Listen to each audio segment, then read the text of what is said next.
ELC, brothers and sisters. My name is Scott Wunder. If you don't know me, online, welcome.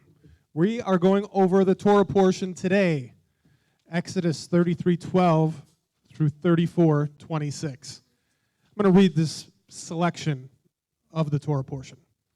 Then he, this is Yahweh speaking, he said, I am cutting a covenant before all your people. I will do wonders, such as have not been done in all the earth or in any nation.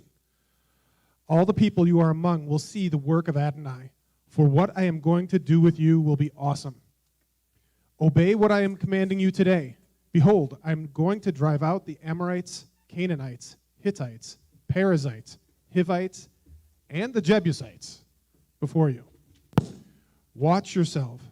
Make no covenant with the inhabitants of the land where you are going, or they will become a snare among you. Instead, you must break down their altars, smash their pillars, cut down their Asherah poles. For you are to bow down to no other God, because Adonai is jealous for his name. He is a jealous God. Now, as a child, or he's a younger believer, I was confused by this. Because somebody would get a new toy or they'd get something and be like, oh, I'm so jealous, right? Because I wanted what they had. But that's not who God is, okay? The word that we should say, oh, somebody got a toy and I want it. They got a house, I want it. They got a car, I want it. They got a wife, I want it. That's coveting. You're coveting. You're wanting something that's not your own. That's not Adonai. He's jealous. So if you are married and your spouse cheated on you, it would be appropriate to be jealous. This is your bride, and you are together. This is what he's saying. He's saying, you are my people, and if you go after these other idols, these other gods, and you go with them, I'm going to be jealous because you're my bride. You're my people. See, when I read this, and I've read this for a number of years now, it reminds me that he's jealous for me. He wants me. So when I'm going and doing something against him, against his word, against what he wants from me, I'm cheating on him. I'm cheating.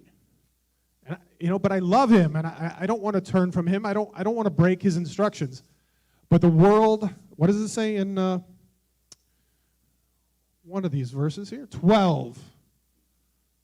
Make no covenant with the world, because it will be a snare among you. A snare is like a bait, a lure. So if you're fishing, you're dangling that thing in front of the fish, right?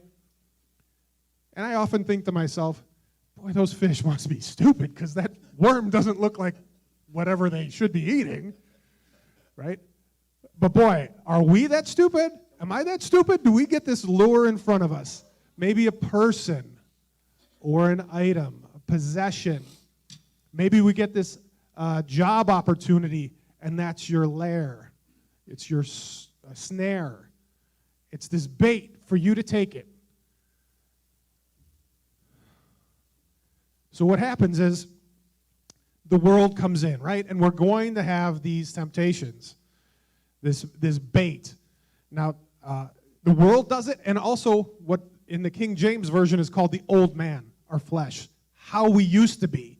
How we used to be. Maybe you had a propensity for drinking or women or men or just wanting to be rich. So something in you comes up. You have this opportunity to sin, and you're going to go towards it. But that's not what we're supposed to do. He's saying he's a jealous God. He's kana in Hebrew.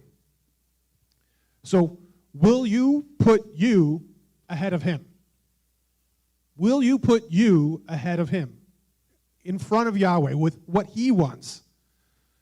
So, again, it could be possessions, or back in the 80s, I had a friend, 80s, that's a long time ago for some of you. Maybe not so long for Pastor Mike, but he my friend had a bumper sticker, and the bumper sticker said, "He who dies with the most toys wins." And this guy, he had a loan on his ATV, a loan on a boat, a loan on this big house, and he thought his possessions were going to bring him happiness. Didn't happen. But now, today, from what it seems, is the person with the most experiences wins. Oh, I'm going to go on a trip here, and I'm going to go on a trip here, and I'm going to go skydiving, and I'm going to go cave diving, and I'm going to go ride horses, and I'm going to go do all these things, and all these things are going to fulfill me.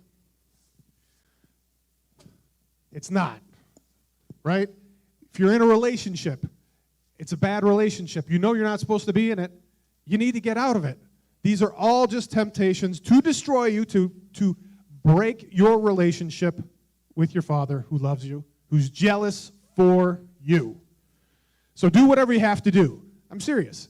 Break your TV, your smartphone, your computer, whatever you need to do to not break fellowship with the one who created you, the one who loves you, the one who died for you.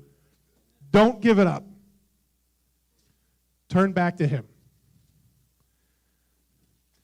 When you do, I'm going to go back here to Exodus 33. When Adonai passed before him and proclaimed, "Adonai, Adonai, the compassionate and gracious God, who is slow to anger, abundant in loving kindness and truth, showing mercy to 1,000 generations, forgiving iniquity and transgression and sin." This is who you're turning your back on. Somebody who desperately loves you, sent his son to die for you. My encouragement in this was to turn away from my sin and turn to the only one who can save me.